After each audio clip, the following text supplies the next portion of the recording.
Welcome to the Gay Buddhist Forum, where teachers from all schools of Buddhism offer their perspectives on the Dharma and its application in modern times, especially for LGBTQI audiences.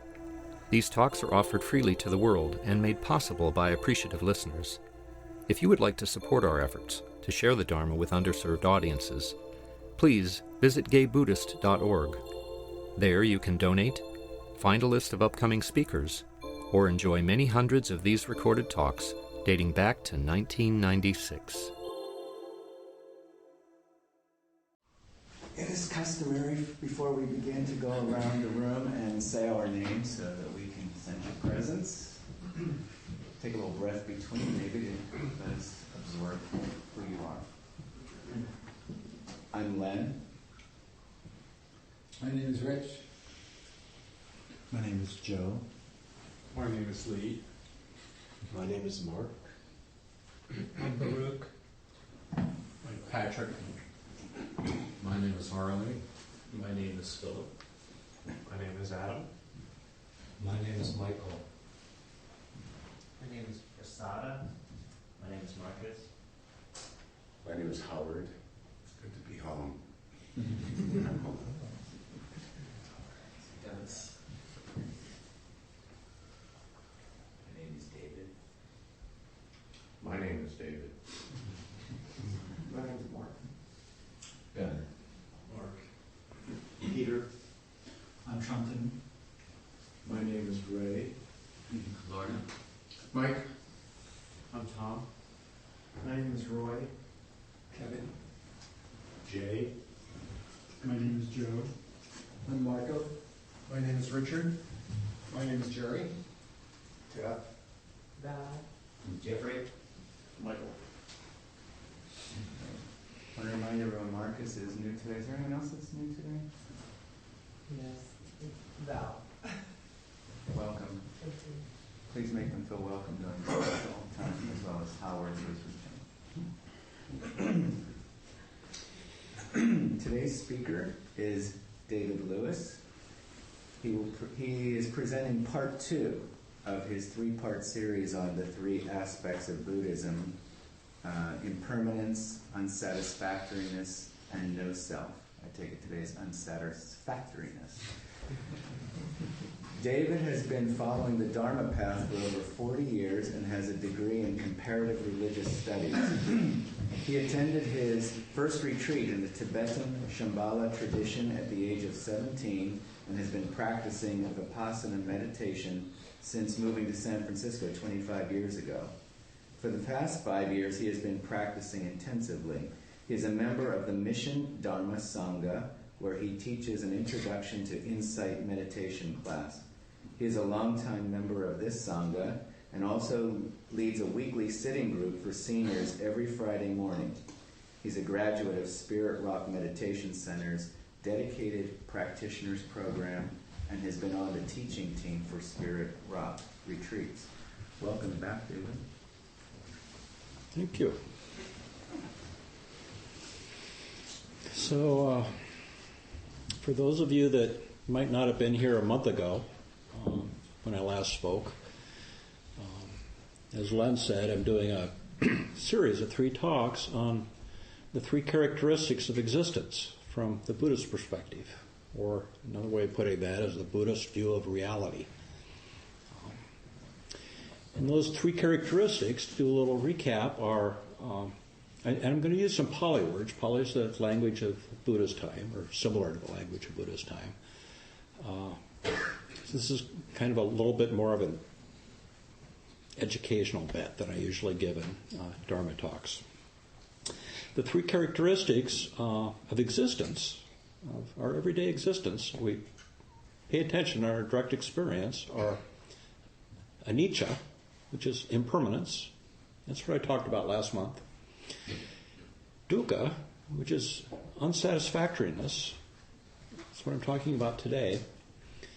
And anatta, which is often translated as non-self.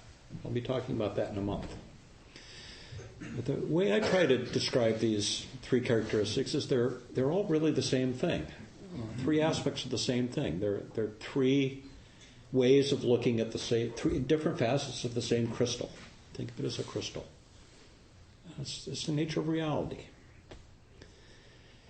And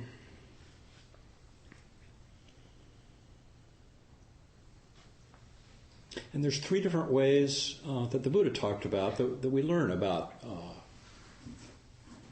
any fact or the nature of reality.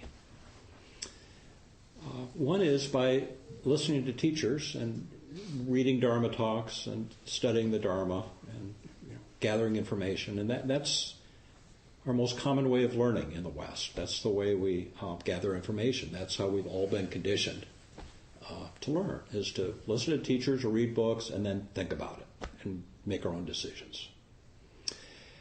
But the Buddha pointed out that there's a second way of gathering information, of learning, and that's through practice. And by practice, he meant direct experience. And that's what we do when we meditate. That's why there's such emphasis placed on the practice of meditation in Buddha's practice.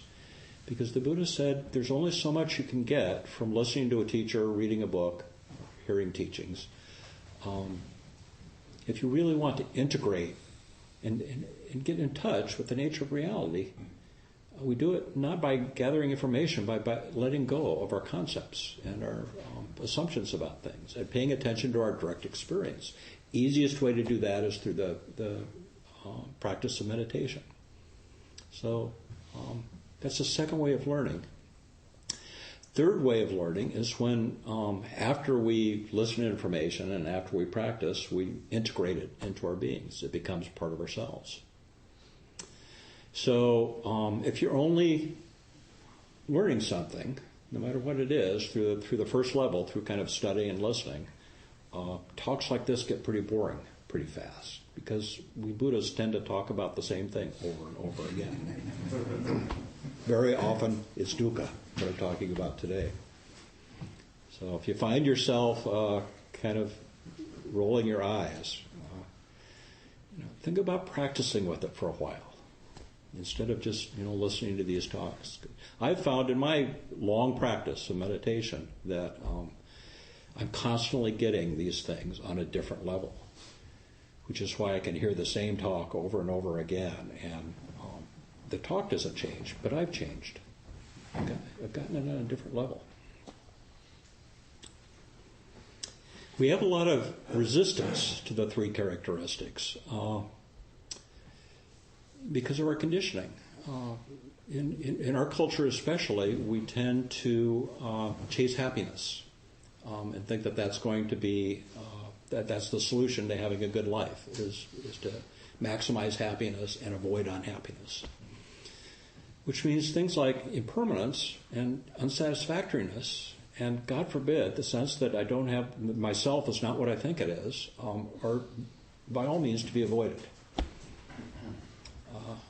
And that's why Buddha's practice and some of the Buddha's teachings seems counterintuitive to us Westerners, because it goes against everything, goes against the stream, swimming against the stream, goes against everything we've been practicing in our lifetime. But the wonderful thing about the three characteristics, and the reason I like to come back to them, is because the Buddha taught that, for example, understanding anicca, understanding impermanence, is what allows us to let go of our most profound fears: old age, illness, and death. Understanding anatta, the idea of non-self, is what allows us to realize the connection between ourselves and all beings and the earth, the interconnectedness of all things. It comes from an understanding and acceptance of anatta. In understanding dukkha, dissatisfaction, unsatisfactoriness, allows us to access a very deep inner peace and equanimity with whatever that arises in our lives, to find spiritual happiness.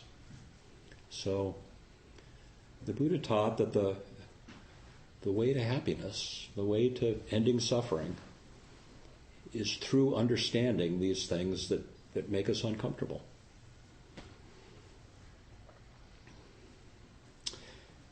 The Buddha said, I have taught only one thing and only one thing, dukkha and the cessation of dukkha. This topic that we're talking about today is the central teaching of the Buddha. It's the first noble truth of the Four Noble Truths. Dukkha and the cessation of dukkha. The Buddha could have just as easily said, I teach sukha and the causes of sukha. Sukha is happiness. Dukkha is dissatisfaction, or often translated as suffering. Sukha is happiness.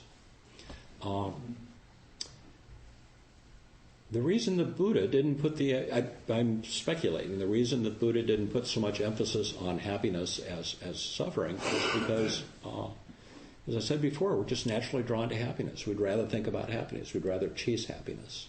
Happiness is easy for us. Dukkha or dissatisfaction is difficult for us. It's more of a challenge. And the Buddha said you can't have sukha, you can't have freedom from dissatisfaction without understanding and integrating dissatisfaction. So the emphasis gets placed on this dissatisfaction. But what he's really talking about is liberation or spiritual happiness.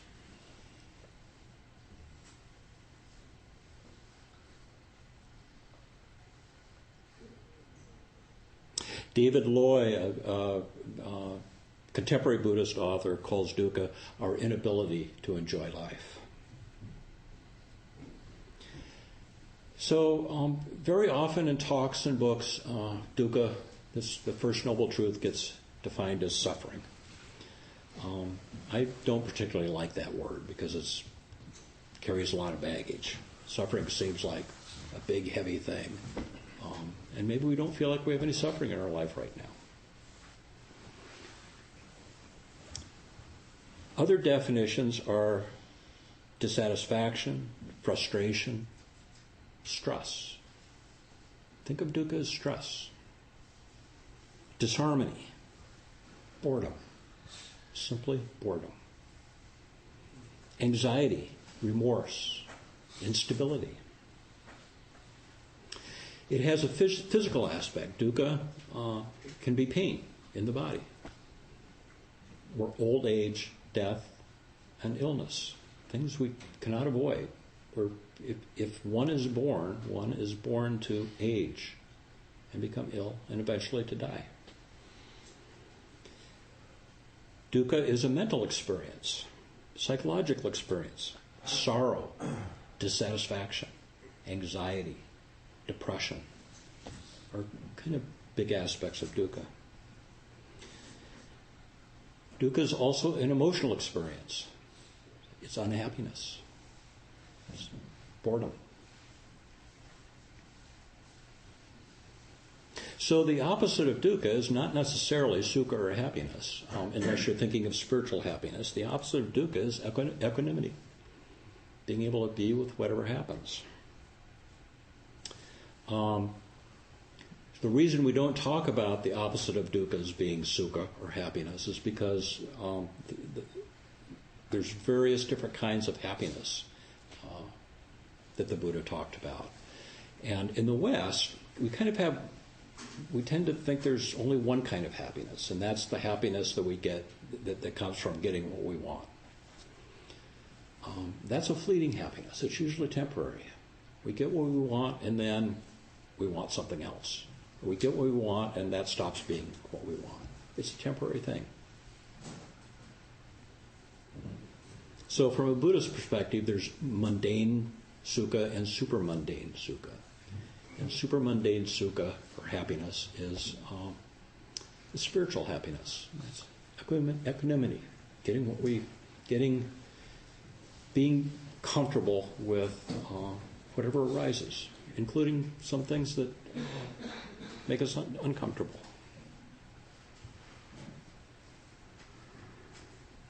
So likewise, there's the Buddha talked about 3 different kinds of dukkha, and the reason we talk so much about what dukkha is because it's the emphasis in our practice, in meditation practice, is recognizing dukkha and seeing it in our own direct experience when we meditate every day and in our daily lives, hopefully.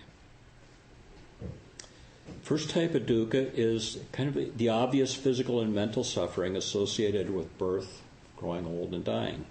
Already talked about. Second kind of dukkha is the anxiety or stress of trying to hold on to things that are constantly changing. That holding on to things that are constantly changing, including things that we love, that we want, is the second noble truth. Is clinging. That holding on is clinging. And the third kind of dukkha that the Buddha talked about is one that I find really interesting. It's the basic unsatisfactoriness pervading all forms of existence, because all forms of life are changing. Impermanent, that's anicca, and without any inner core or substance, that's anatta. So this is existential dukkha, and this is the dukkha that's based on impermanence, anicca, and non-self, or a lack of an inner core, anatta. This is the part of life that this kind of steady, unsteady. It's like standing on a beach where the waves are coming over your feet and you feel the sand shifting. We have, everyday life is like this. We tend to not to be conscious about it, but the sands are always shifting. Something's always changing in our lives. Life is difficult, inherently challenging, because it requires constant accommodation to changing. Anicca. Often painful circumstances, but even happy circumstances. They come and go. They change. We want to hold on to the happy. We want to push away the unhappy. This is a quote relating to our psychological experience of dukkha, and I'm sorry, but I did not. I wrote this down a long time ago and stuck it in a file, and I forgot to write down who said it, so it's unattributed. When confronted with a difficult experience, the untrained mind wants to be anywhere but in the present moment, where it perceives acute unpleasantness. The mind becomes anxious whenever it's uncertain and reacts as if one's survival is at stake. So rather than staying with the experience and determining the best possible way to relate to it, the mind jumps to creating a story that involves worrying about the future or judging oneself or others based on past experiences. And I would only add the other thing that mind jumps to is distraction. When we confront the unpleasant in the present moment, we often immediately, our reactive response is to distract ourselves. Check the phone, look at the computer, turn on the TV.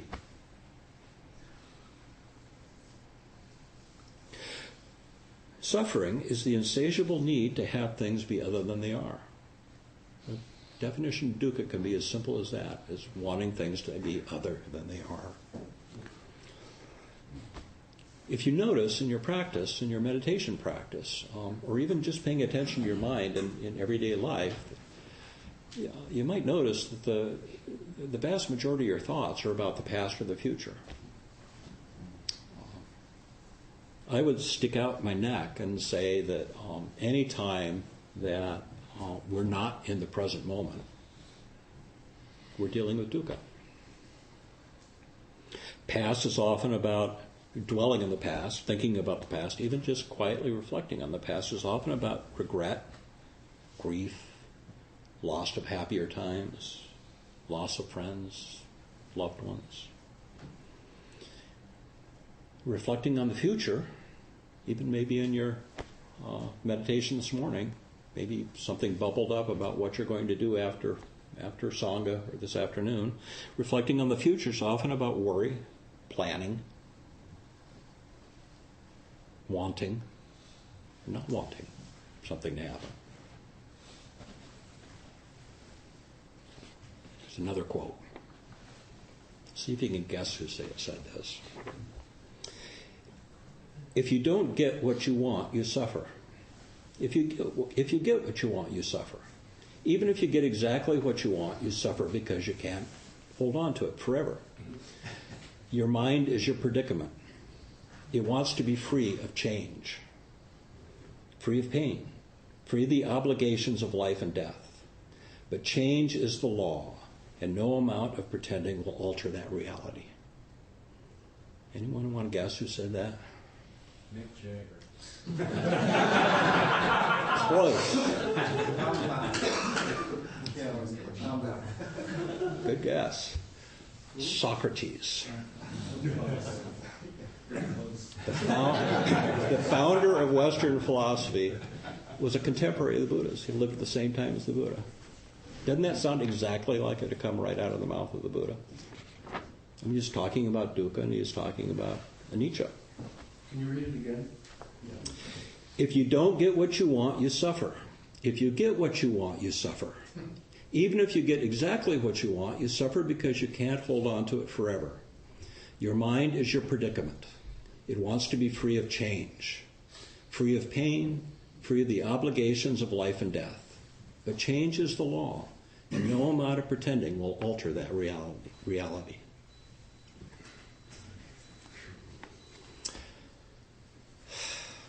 So I know you've heard the simile of two arrows before. I just want to remind you, and maybe it's new to someone. The Buddha said that everything that happens to you is, every unpleasant thing that happens to you is like getting hit by an arrow. And your response to that event is like getting hit by a second arrow. It's a simile of two arrows. The thing is, and the first arrow can be described as pain. The second arrow can be described as suffering. So when the Buddha talks about suffering, he's saying, he's been paraphrased as saying, but the Buddha didn't say this, pain is inevitable, suffering is optional. The first arrow is inevitable. Old age, illness, death, separation, loss, discomfort happens. The second arrow, how we respond, is something that we can have an impact on, something we can affect. And that's the suffering that the Buddha was talking about when he said we can free ourselves from suffering, and we truly can. I can say that from my own experience. We truly can free ourselves from that experience of what we add to pain, the second arrow. But we're conditioned. We have a lifetime of conditioning of resisting suffering, turning away from it. A lot of the things, some of the things that we habitually do to turn away from suffering simply cause more suffering. Some of them become our addictions. Most addictions start as a pleasurable activity, a way of chasing pleasure in order to avoid suffering in the most innocent sort of a way, and we get hooked on them. It becomes habitual. Sometimes it's easier to see this in others than ourselves, but in that way, others can become our teachers. Someone else, can't remember who, said distraction is married to discontent. Distraction is very often our reactive, habitual response to discontent. The first noble truth asks us to observe our discomfort and comprehend it. Simply understand suffering. Be willing to face it. To be with our suffering rather than making it go away. If we don't acknowledge our dukkha, our dissatisfaction, in every moment, if we don't acknowledge it, we perpetuate it. Ram Dass did say, there is grace in suffering. Suffering is part of the training program for wisdom. And the theologian, Christian theologian Paul Tillich, wrote that people who endure suffering are taken beneath the routines of life and find that they are not who they believe themselves to be. That's anatta. Happiness is fleeting. Suffering is transformative. So there's lessons in suffering. We understand ourselves, we can come to understand ourselves, and we can come to understand how the world works. Could you read Ram Dass again? Ram Dass said there is grace in suffering. Suffering is part of the training program for wisdom.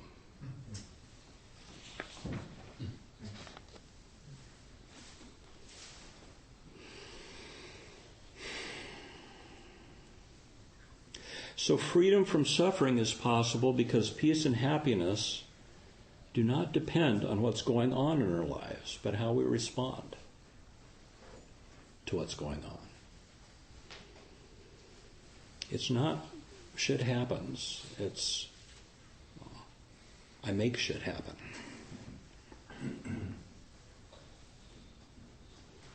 So how do we practice with this? How do we free ourselves from suffering? We start by paying attention. We start by putting our tush on the cush, sitting meditation, and paying attention to what arises. The meditation, I know you've heard many times before, is a bodily experience, very much an in-the-body experience. If you want to get out of your head, get into your body. Start by getting into your body. Notice what's going on with your physical body. There's nothing more present than your physical body, no matter what's going on. Whether you have pain, whether you have comfort. So start by just sitting down and noticing the sensations of being in our body. When we meditate, when we simply sit and pay attention to what comes up, the first thing we'll notice if we open our attention is our body, and the next thing we notice is thoughts might pop up. We might notice the changing nature of phenomena, anicca, change. We might notice that one thought follows another thought. If we don't cling on to them, a bodily sensation might follow that thought. A fantasy might follow that. Anybody notice that this morning? It's just one thing after another. Just you're noticing the direct experience of anicca. And some of those experiences, say a painful sense in the body or some planning about what's going on later today, some of those experiences that bubble up in your meditation might have dissatisfaction about them. Oh, this is painful. My knee's getting sore from sitting this way. My foot's going to sleep. So the way we can deal in our meditation with dissatisfaction when it arises is to know it. And I have a little formula, which I think you've heard from me before, that I like to use for knowing an unsatisfactory experience when it arises, either in everyday life or in meditation. And that's the acronym RAIN, R-A-I-N, RAIN. R standing for recognize it. Something comes up. Maybe anger comes up. Recognize it. Oh, there's anger. The A stands for accept it. Okay, that's just anger. Anger has arisen. I, R-A-I-N, the I is for investigate it. And that doesn't mean think about it, but notice how it manifests in the body. For me, anger is very often a contraction. My shoulders go up. I just feel a contraction. Sometimes I don't know I'm angry or annoyed or frustrated, but I have this sensation in my body. It's my introduction to it. And the N in R-A-I-N is non-identification. And that's kind of that anatta, that not me or mine aspect. Non-identification. Like, okay, that's just anger. It's not my anger. It's a conditioned thing. It's not necessarily defining me. It's temporary. It comes and goes. It passes. Maybe it's a pleasant feeling. Recognize it. Accept it. Oh, pleasant feeling. Investigate it. I feel open. I feel light. I feel warm. Pleasant. And non-identify. Like, I don't have to hang on to this pleasant feeling because I know that I know it's temporary. It'll pass. Appreciate it while I've got it. Love it. It's a wonderful thing.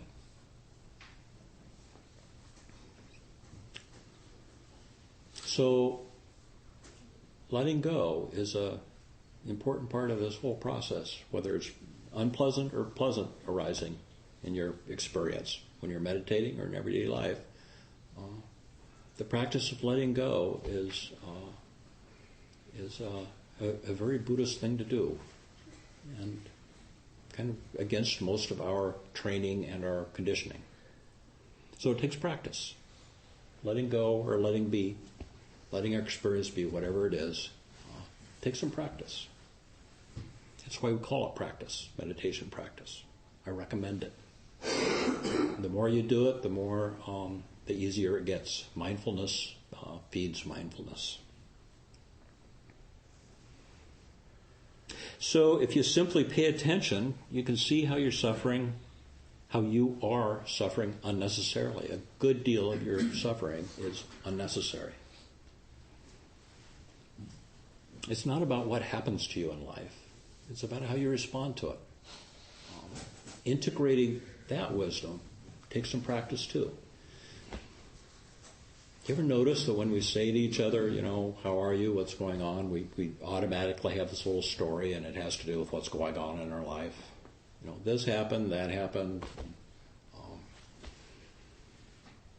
Not very many people talk about how they're responding to whatever's going on. It's usually a story, and it's usually a well-rehearsed story. But I encourage you to try answering that question from the perspective of how am I responding to what's going on.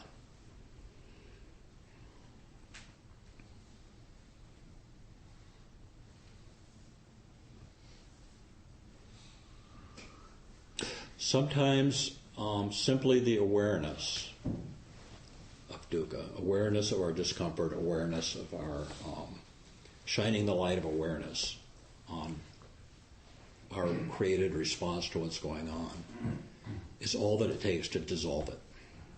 We don't have to push discomfort out of our experience or out of our lives. And some people who are beginning meditators think that it's about blocking thoughts or not having unpleasant thoughts or directing yourself to only pleasant thoughts. It's not about that. We're not trying to block anything.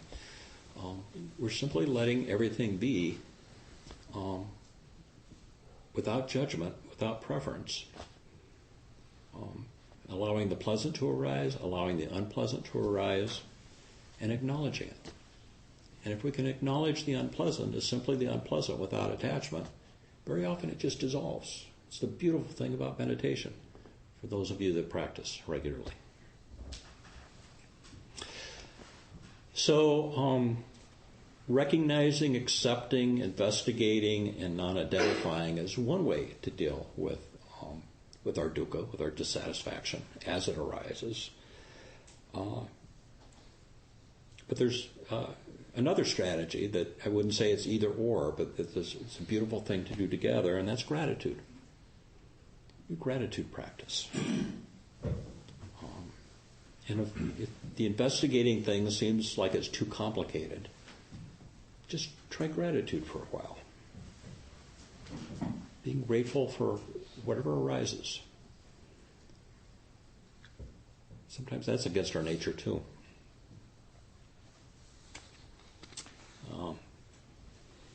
Another quote.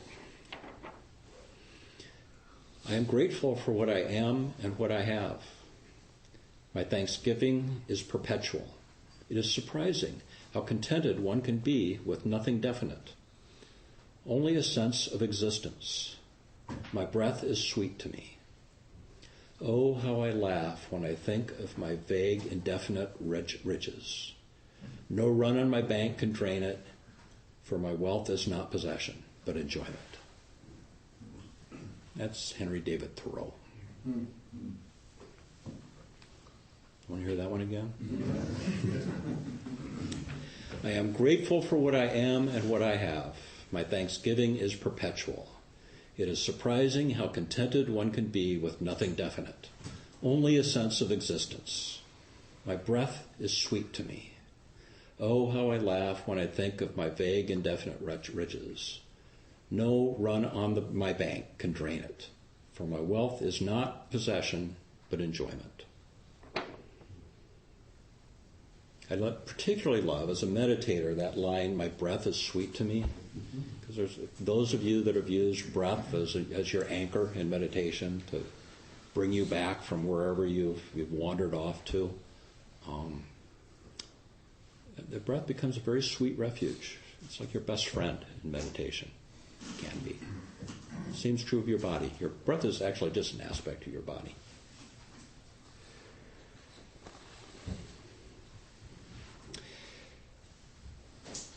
So, that's dukkha. That's my talk on dukkha. And, yeah. Is non-identification similar to or the same as detachment? Well, for me, detachment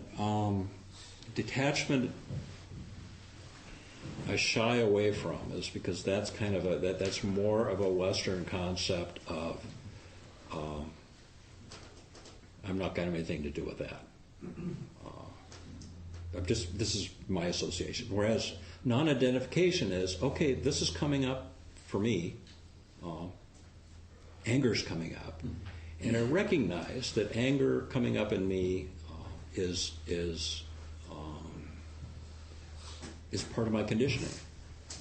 So it's a conditioned thing. So it's maybe something that I've learned in the course of growing up, and I might have learned it from my parents or my upbringing or my teachers or my relationships, but it's not fundamentally me.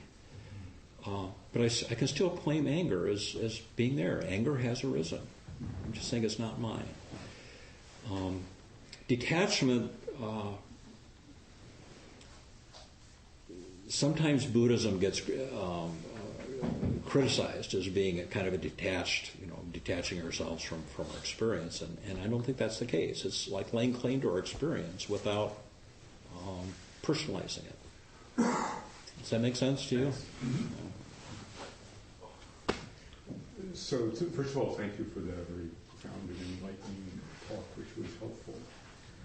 And I'd like to both follow up on this experience point and go back to the very beginning of your talk when you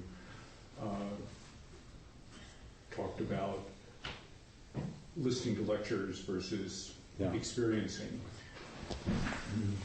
And it brings to my mind a book that I read very early in my experience of Buddhism years ago, I think by an Indian. I have to really try to dig it up again. But what it was saying is that Buddhism is really an empirical science. And so I'm interested in the concept. We tend to distinguish between what we do in spiritual activities and what we do out there in the world of knowledge. And yet it seems to me that it's Buddhism, in fact, Buddha is arguing that we need to pay more attention to the actual experience. That so, if you like, a distinction between awareness and interpretation. And so I wonder if Buddha were around now, and one of the issues at his time, there wasn't as much artificial aid, such as glasses, for example, or measuring devices or statistics. Whether that's sort of an essence of Buddhism, of paying more attention to the experience, and yet I don't see how we can, but what we do with it is also interpretation and, if you like, theorizing. I wondered if you had any comment on that. Well, I don't think it was much different in the Buddha's time. One of the things we know about the intellectual environment at the Buddha's time is it was a very lively time in terms of philosophy, both in India and the West. Again, Socrates and the early Greek philosophers were contemporaries of the Buddha. So in India, there were all these different schools of thought and philosophy and metaphysics. going on, and the Buddha stepped into this. The Buddha was truly a radical. It's one of the things that's really unique and special about the Buddha is he walked into a world where people were thinking about things as much as we are, if not more so, philosophically. And he said he rejected metaphysics. He said, don't think about that. The Buddha actually never said, to much people, it made a lot of people surprised, the Buddha never said there is no self. That's a metaphysical argument. The Buddha said, show me yourself. It's empirical. He said, prove it. Show me yourself. So this idea of teaching versus experiencing is very beautifully put in Zen. Zen, the thing I love about Zen is they distill these things down to their essence. Some Zen master who I don't know if somebody can quote said that the teaching, what I'm doing here, is simply pointing my finger at the moon. That's what a teacher does, is points his finger at the moon. We should be paying attention to the moon, not the finger. Or one of my favorite quotes, and I know I've said it here before, is from John James Audubon, the bird illustrator, who said, when you notice a difference between the bird on the branch and the bird in the guidebook, believe the bird. You said something, you had a wonderful definition of suffering earlier that was the first time I've heard a definition that I could understand. And You remember which one it was? no, but it was, maybe somebody else can help me now. It just resonated with me in terms of... Oh, maybe it was... The kind of unique one was David Loy, who called suffering our inability to enjoy life. Yes. Yeah. Yes. And that's not life's problem. That's we get in our own way. My inability to enjoy life is because I get in the way. Tom? So kind of feeding on that as well, I've noticed that when I become aware that I'm experiencing happiness, I'm having a good time, is almost the surest way for it to start going away. So, I mean, as soon as I label it, Yeah. oh, this is a really good time, then it's like, yeah, but it's not going to last forever. It's not as good as it was last week. Whatever goes on. Yeah. As soon as you start thinking about it, right? Right. So, and the reason I point that out is because that method of brain, recognize, and I can see how that would work with perhaps dukkha. But why would you want to use that when you're actually enjoying the experience? Because of what you just described, is when you're enjoying something and having a pleasant experience, and then start thinking about it and clinging to it like, oh, this is going to go away, then you lose it. So if you do rain, you recognize, pleasant experience, accept, it's okay with me, investigate, I feel warm, I feel open, non-identifying, like I don't have to cling to this, I can just accept it the way it is right now. Then it goes away and you don't miss it. It's like you accept that it's going to go away without grieving for it. Or falling into habit or addiction, like I got to chase that. Right, exactly. Yeah. Yeah, so it works both ways. Thanks for the talk. And I kind of know the answer to this already, but a place I get stuck with Buddhist approach to suffering and dukkha is, for me, a lot of times dukkha is motivation to do really positive things in the world, such as, correct injustice or improve my life or others' lives. It's the motivating factors that I'm feeling a lack.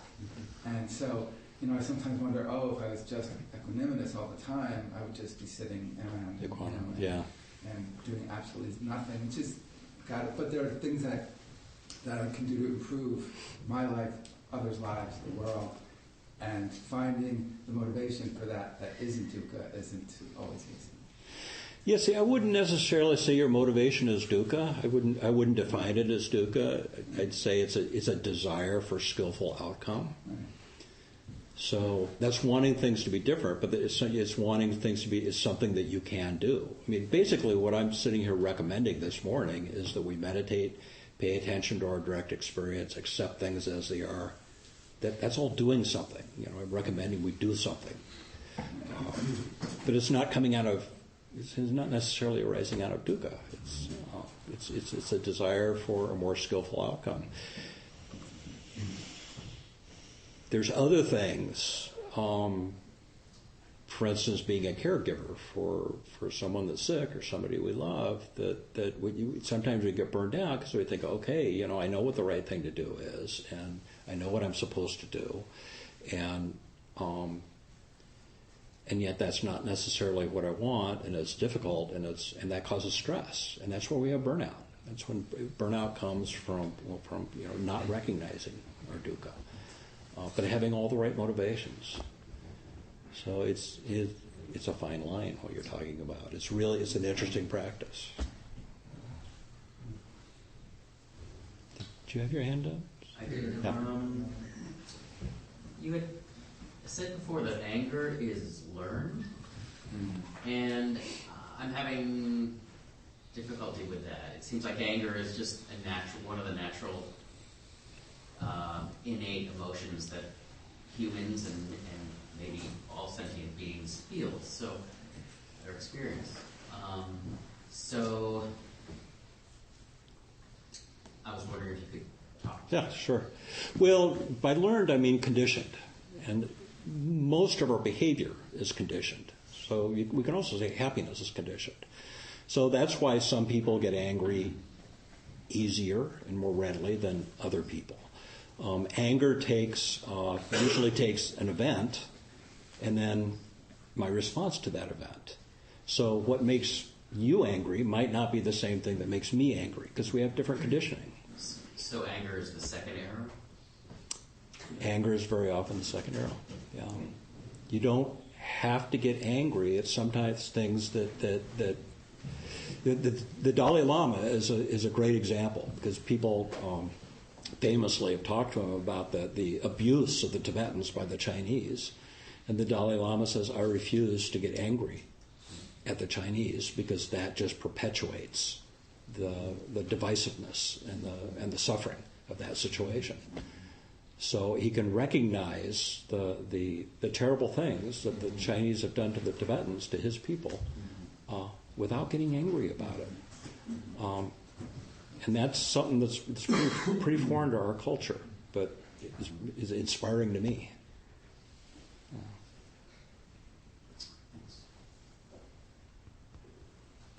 I was just going to ask you about gratitude practice, particularly when something happens that you're uncomfortable with or you don't like, and sometimes I'll go to gratitude practice. But I find what happens to me is I can kind of talk about gratitude in an intellectual level, but not really feel it. It's like, wow, I just found out I have this terrible disease, but at least I live I'm getting good health care. I mean, or I live in a country with, how do you go from intellectualizing what you know is like perspective to really being in gratitude and really feeling it? Yeah, great question. I would say by paying attention to your direct experience instead of thinking about the big issues. So, for instance, some of us are getting older.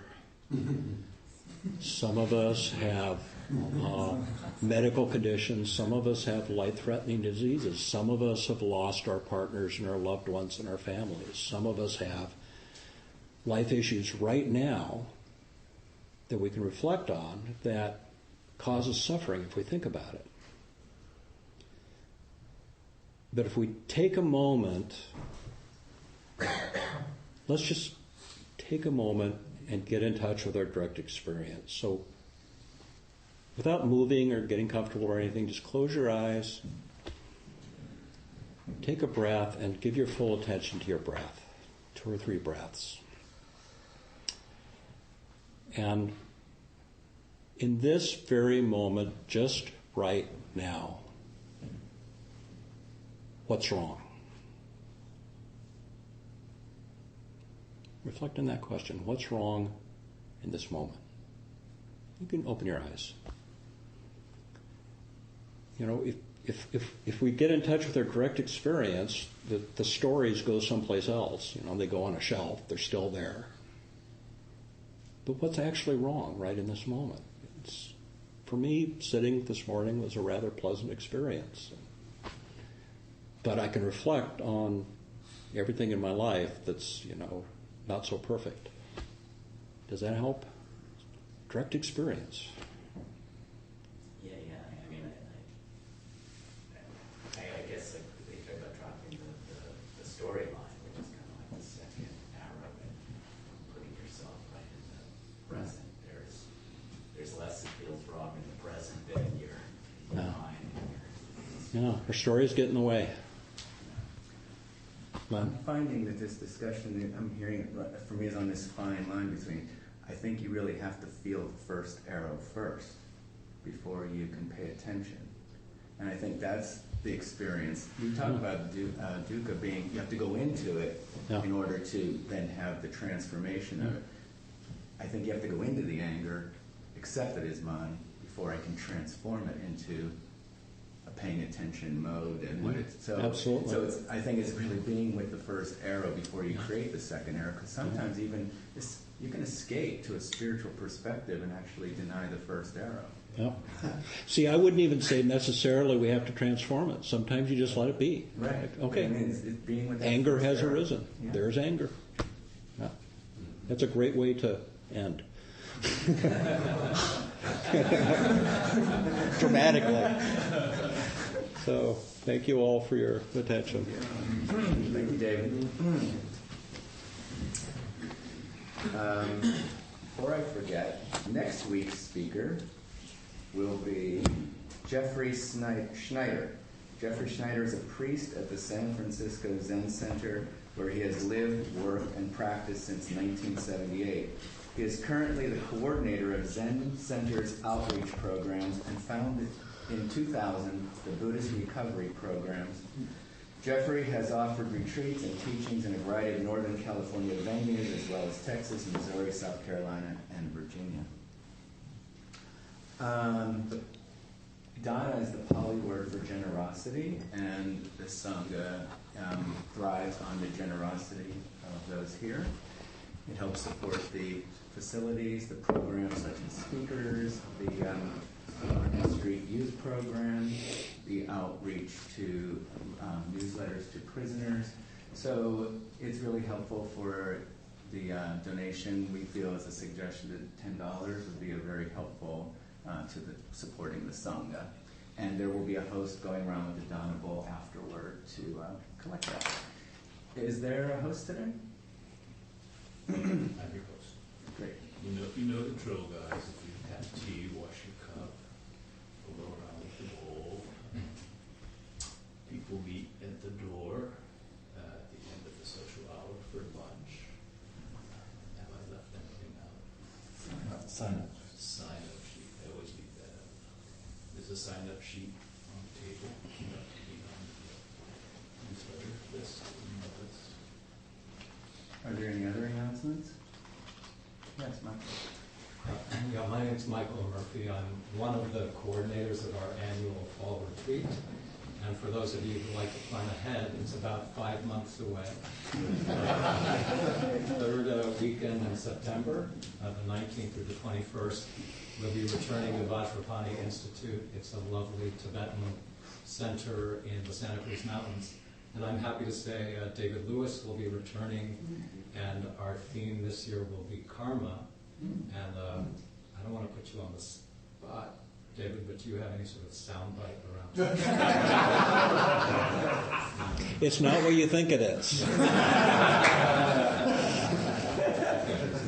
So if you have any questions about the retreats, feel free to find me and ask me. That just reminded me that perhaps it's worth mentioning that Spirit Rock has its annual gay and lesbian retreat about a month away. I think it's May 28th. It's 5 days through Wednesday through Sunday, and Spirit Rock is wonderful, and the gay and lesbian retreat is a good way to experience it. And Larry May is teaching, and I forget the name of the woman. Bruein. Is there another announcement? Yes. My name is Jay Davidson. On Thursday evening, May 1st, at the main library, I'll be reading from a story that I wrote. It's part of a collection of a book that has just been nominated to win a Lambda Literary Award, not for my writing, but for the collection. It's a collection of stories written by gay men who have encounters with people when they travel, when they meet other people in their travels. And so that's an interesting book that some of you might be interested in. David, when's that? Pardon me? When again? Yes, this Thursday, May 1st, at the main library. 6:30 or? You know, I didn't think about it before I came here. I only mentioned it because Ray told me that he saw some publicity about it. And so I don't have all the details, but it's probably at the library's website, sfpl.org.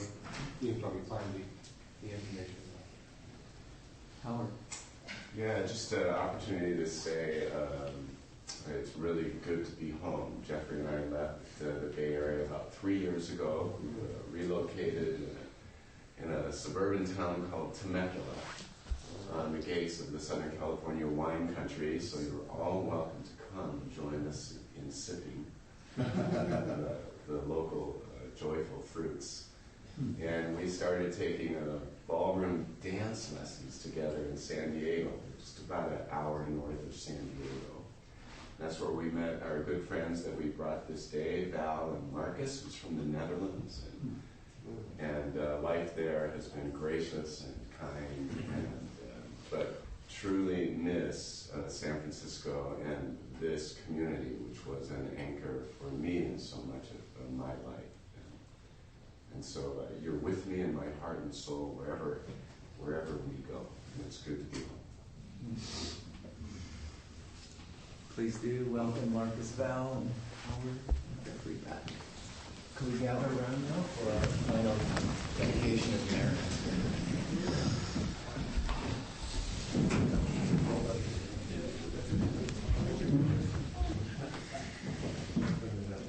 By the power and truth of this practice, may all beings have happiness and the causes of happiness. May all be free from sorrow and the causes of sorrow. May all never be separated from the sacred happiness which is without sorrow, and may all live in equanimity without too much attachment or too much aversion, believing in the equality of all that lives. Thank you, David.